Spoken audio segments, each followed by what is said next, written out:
একদিন সবুজে ঢাকা শান্ত এক জঙ্গলে বড় বড় গাছেরা দুলে দুলে গল্প করছিল। হঠাৎ এক গাছ বলল, আহা, এই রোদে পাতা শুকিয়ে যাচ্ছে, বৃষ্টি হলে কত ভালো হতো।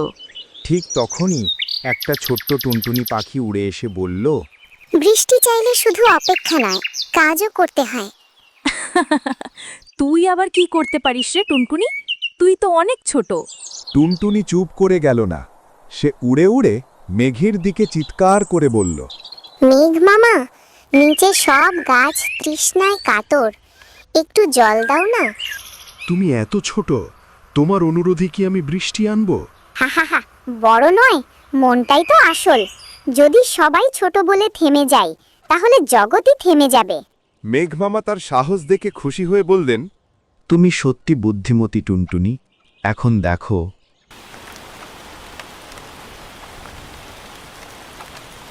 টুনটুনি, আজ তুই আমাদের শিক্ষা দিলি, ছোট হলেও বুদ্ধি আর সাহস থাকলে বড় কাজ করা যায়।